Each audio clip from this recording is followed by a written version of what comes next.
Voilà, bonjour à tous, donc heureux de se retrouver pour cette dernière vidéo sur ce thème, de quoi avons-nous besoin d'être sauvés, mais surtout de quoi Dieu veut-il nous sauver. Alors, je rappelle, c'était besoin de sauver de la perdition, de la maladie, de la souffrance, des puissants des ténèbres. Et aujourd'hui, il va être question de toute autre chose. C'est simplement, j'allais dire simplement, mais c'est important aussi parce que ça touche beaucoup de vies, c'est les effets d'une vie sans Dieu. Tout simplement des hommes et des femmes qui peuvent tout avoir, et peut-être c'est votre cas, tout avoir pleinement, tout pour être heureux, et pourtant malgré tout, ces personnes-là, elles cachent quelque chose dans leur cœur, elles sont profondément malheureuses. Dans le psaume 116, au verset 6, il est question d'un homme qui va dire tout simplement ce qu'il y avait dans son cœur, et cet homme va dire ceci: j'étais malheureux et il m'a sauvé. Et lorsqu'on regarde les versets, parce que dans ce psaume, c'est son état de cœur, son état d'esprit qu'il exprime, cet homme dira ceci: les liens de la mort m'avaient environné. On pourrait penser à toutes ces pensées parfois de suicide qui peuvent traverser l'esprit. Et les angoisses du séjour des morts m'avaient saisi. La peur du lendemain, la peur de l'au-delà. Et cet homme dira: j'étais en proie à la détresse et à la douleur. Et ça donne le sentiment d'une détresse et d'une douleur presque silencieuse, qui ne se dit pas, qui ne se partage pas. Mais la Bible nous dira, nous donnera le recours que cet homme tout simplement a eu, un recours que Dieu offre à tout homme. Eh bien, c'est celui de prier, celui de crier au Seigneur. Et c'est ce que va faire ce psalmiste. Il dira ceci: mais j'invoquais le nom du Seigneur, ô Éternel, sauve mon âme. Sauve mon âme.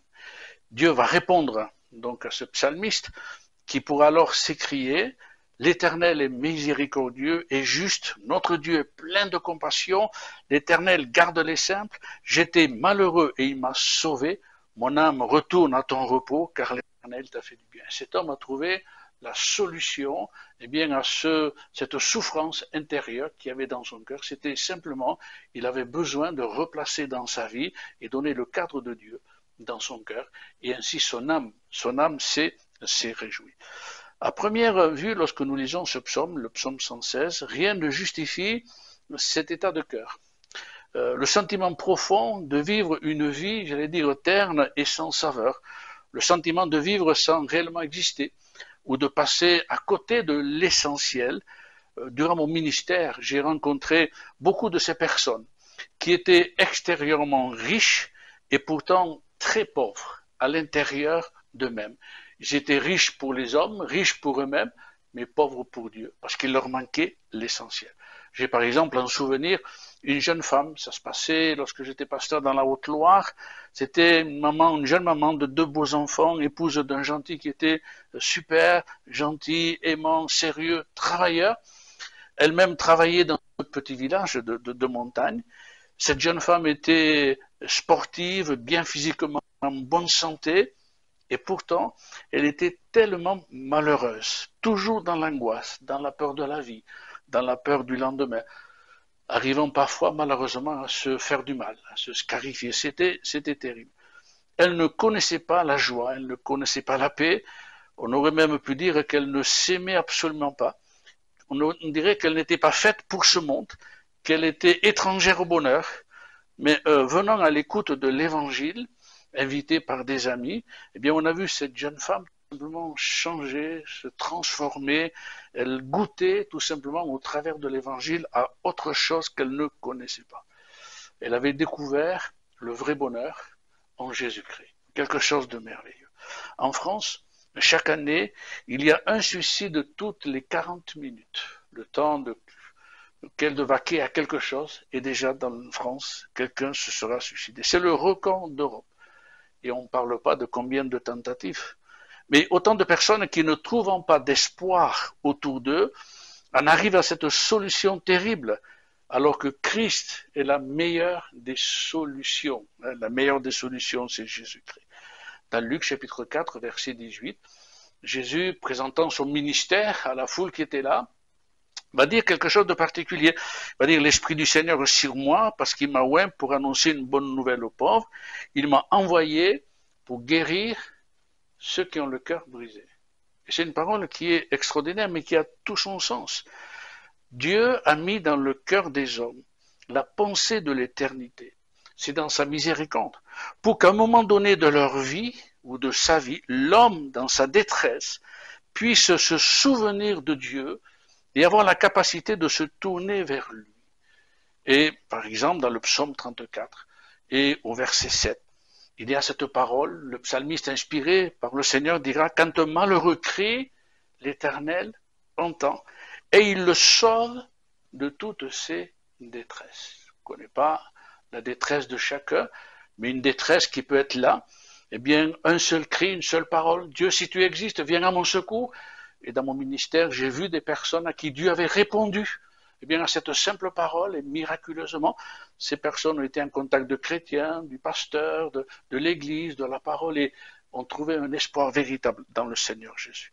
Dans son amour, la Bible nous dit que Dieu a prévu des projets de paix, des projets de bonheur, des projets de réussite, et non pas de malheur. Le malheur monte de la terre, le bonheur descend du ciel. Alléluia. À la croix de Golgotha, Christ a ouvert pour tous le ciel et l'accès au Père, en traçant par sa mort expiatoire une route nouvelle et vivante. Alléluia. Amen. Dans Deutéronome, chapitre 30, verset 9, il est écrit cette parole, car l'Éternel prendra de nouveau plaisir à ton bonheur. Chose extraordinaire, c'est que Dieu veut associer l'homme à son bonheur, à être pleinement heureux. Heureux, mais de sa joie, heureux de son amour, heureux de sa paix. Christ est lui-même la source du vrai bonheur. Il est la source d'eau douce et non amère. Une source qui ôte toute l'amertume, simplement, d'une vie sans Dieu. Dans l'évangile de Jean, Jésus va se lever un jour et il va dire ceci au chapitre 7, verset 37, « Si quelqu'un a soif, qu'il vienne à moi et qu'il boive. Celui qui croit en moi, des fleuves d'eau vive le couleront de son sein, comme dit l'Écriture. Quand nos vies sont un désert, c'est à son eau qu'il faut venir boire. Son eau est gratuite et elle rafraîchit. Je ne sais pas quelle est votre soif. Guérison, de bonheur, de paix, de joie, que votre couple aille mieux, que vos enfants aillent mieux. Bien, Jésus-Christ, eh bien, tout simplement peut étancher cette soif, parce qu'il est la source d'eau vive. J'ai cité tout à l'heure ce texte de Luc 4, 18, l'Esprit du Seigneur est sur moi, parce qu'il m'a oint pour annoncer une bonne nouvelle aux pauvres. Aux pauvres, mais qui est ce pauvre? Est-ce que c'est celui qui est démuni d'or et d'argent simplement? Non, non, je l'ai dit tout à l'heure. J'ai moi-même vécu dans une famille de 11 enfants, mon père seul travaillait, et on a manqué de beaucoup de choses, mais nous n'avons jamais été malheureux. Le vrai bonheur dont dépend d'autres choses. La valeur d'une vie ne dépend pas des choses de cette terre, dira le Seigneur. Être pauvre, c'est être pauvre de Dieu, c'est-à-dire sans espérance, d'un Dieu vivant, d'un Dieu vrai. Pauvre de l'amour de Dieu qui nous aime tel que nous sommes et avec cette capacité par sa grâce de transformer nos vies, privé de ce qui rend l'homme réellement heureux, avoir une véritable relation d'amour avec le berger de nos âmes. Et oui, notre âme a d'autres besoins que le corps, que l'esprit, qui peuvent se nourrir des choses de la terre, peuvent trouver ce qu'il faut. Mais l'âme, qui pense à l'âme? Notre âme a d'autres besoins.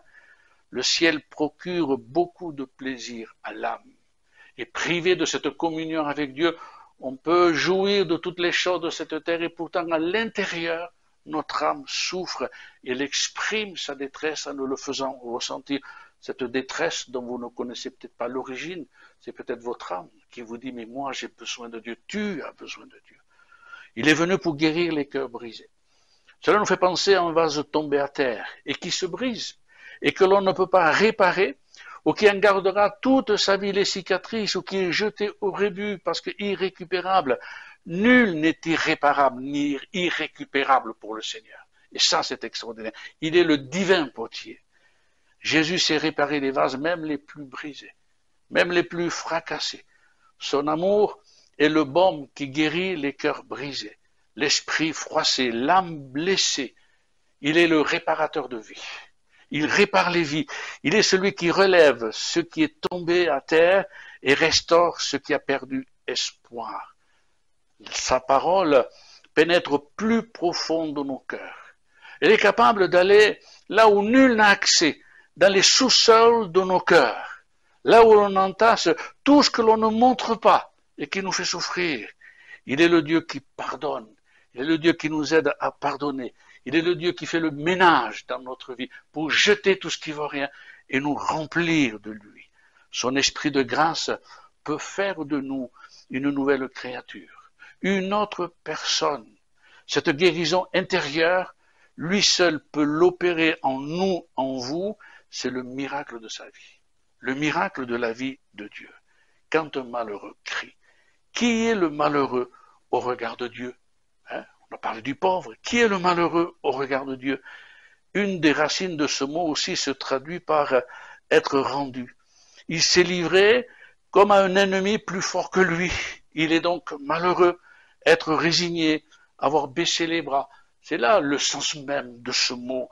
C'est quelqu'un qui n'a plus d'espoir, qui n'a plus d'espérance, qui en a marre, qui a peut-être, bien tout simplement, s'est arrêté dans la marche de sa vie. Ça veut dire aussi être tombé bas. Et là, c'est par rapport au ciel, par rapport à Dieu, par rapport à sa volonté, à cause du péché. D'avoir vécu simplement une vie sans forcément faire beaucoup de choses terribles, mais simplement vivre une vie comme si Dieu n'existait pas. Marcher en lui tournant le dos. Une vie qui est simplement marquée par l'absence de Dieu. Et c'est en cela, à cause de cela, qu'alors il y a un vide sidéral dans le cœur humain qui ne peut être comblé avec les choses terrestres, mais qui peut être comblé simplement par ce qui est spirituel. Quelqu'un a dit, un vide qui a la forme de Dieu, que lui seul peut combler. Le mot bonheur vient de la contraction des mots bon et heurté. Un bonheur, une bonne rencontre, un bon choc. Il y a des rencontres déterminantes dans une vie, mais une qu'il ne faut surtout pas rater, manquer, passer à côté, c'est celle avec le Seigneur Jésus-Christ. Et cette opportunité vous est donnée au travers de ce message. Adam et Ève avaient choisi de s'émanciper de Dieu, croyant, pouvant ainsi être libres, en choisissant ce que le diable et le monde leur proposaient. Et c'est ainsi que le malheur est entré dans le monde. Le mot malheur veut dire aussi, dans cette même contraction, une mauvaise rencontre. Et que depuis, bien tout simplement, l'aube de cette humanité, des malheureux crient. Ils ont choisi le mal au bien, mais vous, aujourd'hui, choisissez le bien. Choisissez Dieu. Choisissez Jésus-Christ. Psaume 23 et verset 6. Cet homme dira qu'il avait une vie, une relation particulière avec Dieu. Il dira oui, le bonheur et la grâce m'accompagneront tous les jours de ma vie. Et j'habiterai dans la maison de l'Éternel jusqu'à la fin de mes jours. Ce sont les paroles du roi David. Oui, ce verset du verset Deutéronome, chapitre 30, verset 9. J'aimerais qu'il reste un petit peu gravé dans votre cœur, associé au nom de Jésus. Le Seigneur prendra de nouveau plaisir à ton bonheur. Tu es élu pour le bonheur. Tu es appelé pour le bonheur et pas au malheur. Mais si le malheur vient du monde, le bonheur vient du ciel. Accepte Jésus et tu verras que ta vie sera changée et que simplement une vie qui vit sous les effets de l'absence de Dieu sera tout autre chose parce que Dieu remplira alors ta vie. Que Dieu te bénisse. Nous prions pour vous dans le nom de Jésus. Amen. Au revoir.